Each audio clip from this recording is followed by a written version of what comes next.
السلام عليكم ورحمة الله. نسمي الله ونصلي على رسول الله.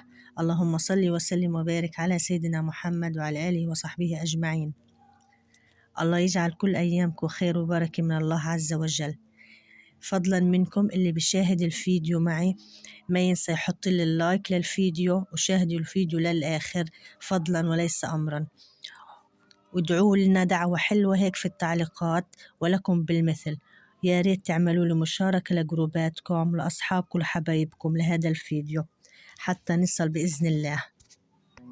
بالمناسبة بحب أحكي لكم عن تعليقاتكم الحلوة اللي بتصلني في كل فيديو. للأمانة تعليقات يعني بتشجعنا وبترفع من معنوياتنا أكتر وأكتر. الله يا شيخ الله يسعدكم ويبارك فيكم يا رب جميعا. أنا عاملة لكم اليوم فيديو روتين يومي أو روتين صباحي يومي كل يوم لكن بس يعني بديش أفوت في الموضوع، بس هحكي لكم شغلة. أنا وعدتكم أن أنزل هذا الفيديو من يومين، بس الظروف يعني هي اللي بتغير، لأنه بنتي الصغيرة مرضت وتعبانة كتير يعني، وأنا عمال بسجل لكم إلها صوت وهي نايمة في حضني. ربنا يحفظها يا رب ويشفيها ويعافيها، دعواتكم إلها. ربنا يحفظ لكم أولادكم يا رب العالمين. هي بنتي الصغيرة اللي مرضت هي اللي راح تشوفوها معايا في الفيديو. ادعوها يا جماعة بالهداية، ادعوا لها بالشفاء والعافية يا رب. إن شاء الله ما ربنا ما يضر حدا يا رب. صار معها نزلة برد وفلونزا ونزلت على صدرها وكحة شديدة كتير. بتعباها كتير ما بتنامش الليل يعني. وطبعا انتوا عارفين الطفل إذا بيمرض كل اللي حواليه يعني، وخاصة الأم يعني هي بتتعب مع طفلها كتير كتير. وأنا يعني كمان تعبانة مع بنتي، بسهر معاها وبهتم فيها ويعني كتير كتير يعني، ويعني خاصة إحنا في هاي الظروف الصعبة اللي بنمر فيها.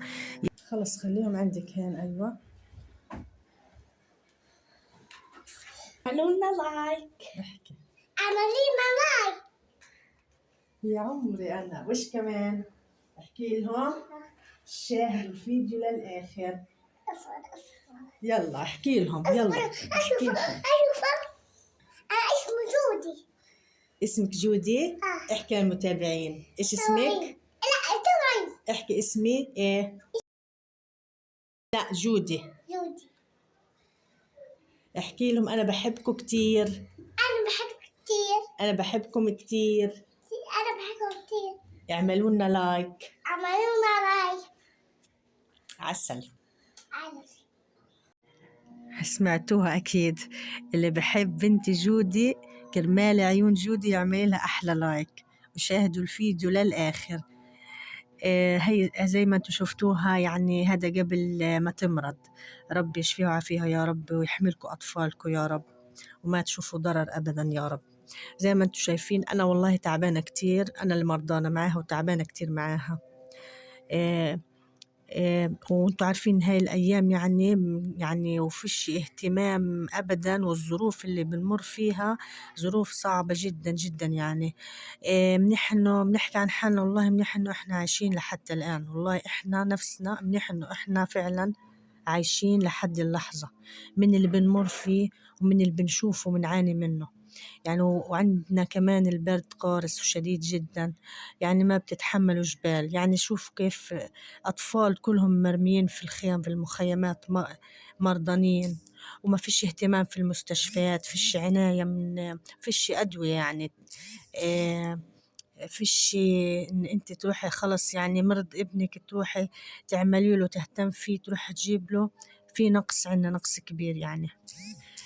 مسكر علينا الدنيا، مسكر المعابر، ما بتدخلش أدوية ما بتدخلش علاجات. ما فيش غذاء ما فيش أكل وشرب يعني. الحمد لله على كل حال. يا رب لك الحمد لك الشكر. نحمد الله إحنا على اللي إحنا فيه، الحمد لله والشكر لله دائما. هذا قضاءنا وهذا قدرنا. دعواتكم إلنا يا جماعة، دعواتكم إلنا. ونرجع للفيديو. هذا اللي انتوا شايفينه اللي هو كيس طحين. طلع لنا كيس طحين طارئ للنازحين من فترة طويلة، والله طلع لنا هذا الكيس. ما كانش انتوا عارفين ما كان عنده طحين من زمان، كنا بنشتريه بالكيلو. فأنت ربنا كريم، يعني ربنا ما بينسى حدا. ربنا لما بيعطي والله بيعطي. الحمد لله على كل حال.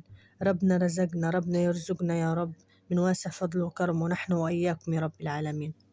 والله ربنا ما بينسى حدا فعلا، بس الواحد يحكي يا رب ويتوكل على ربنا. ربنا بيرزق من حيث لا نحتسب. والله أنا بنام بس وبحكي يا ربي، ما في عندي يعني بحكي مع ربنا. يعني والله يا ربي، يعني ما في عنا مثلا الشغلة دبرها يا رب من عندك. والله ما بتعرفوا كيف من عند ربنا بتيجي لحالها هيك. والله يعني ربنا ما بينسى عباده. الحمد لله على كل حال. ومن يتوكل على الله فهو حسبه. الحمد لله والشكر لله. الله ما يديمها علينا من نعم وحفظه من الزوال. أول ما إجا كيس الطحين حكيت على طول أعمل عجيناتي لليوم، أعجن ومنه إحنا بنستغل يعني هالعجين، وبعمل عجينة وبعمل بنستغل يعني فرن الطين، فرن النار، وكل اليوم أكن على فرن النار. عملت العجين، عملت خبز على فرن النار، وعملت المناقيش على فرن النار. هلا رح تشوفوها معايا كيف عملت مناقيش بالزعتر بالدقة وبالجبنة زي ما انتم شايفين، وفطرت الأولاد والحمد لله على كل حال. هيك يعني استغلنا فرن النار في كل النواحي. لما بنشغله يعني بنروح بنستغله بنعمل فطورنا عليه، بنعمل أكلتنا لطول اليوم. أكلة بسيطة بس إيش لطول اليوم بتكون وبتكفي وبتوفي. يعني الحمد لله إحنا صرنا ننبسط على أي حاجة بسيطة، أي حاجة نشوفها حاجة كبيرة. يعني هيك يعني إحنا يعني على ظروفنا اللي إحنا فيها ربنا يعني الحمد لله الحمد لله. إيش بدنا نعمل يعني، هذا حالنا وهذا ظروفنا، بدنا نتمشى ونتعايش مع الوضع. زي ما أنتم شايفين والله بس طلعوا تحفة ما شاء الله طريين. وهي خلصت العجين وخلصت المناقيش، وهي بدهم ياخدوهم أخدوهم خبزوهم، والأولاد جابوا لي إياهم. كل واحد جابوا لي الخبزات هيهم، والمناقيش حيجيبوهم وراه. انتوا عارفين الطوابير يعني جابوا لي اياه بعد الظهر. على فرن النار بيكون صفين يعني طوابير وزحمة لما يصل دورنا عاد. لما يصل دورنا ويجيبوا لي اياه بفطرهم اكيد. زي ما انتم شايفين كيف ما احلى، كم لايك يستحق. تحفة، طلعوا عجينات للأمانة، خبزات تحفة. يعني بدي أحكي لكم الآخر، فيش حدا فينا مرتاح، كله بيعمل كبير وصغير، كله بيشتغل وكله بيعمل من الصبح. هيك روتيننا وهيك حياتنا. في الحرب كل حياتنا تعب ومجهود. الحمد لله على كل حال. وأشوفكم في فيديو جديد، والسلام عليكم ورحمة الله.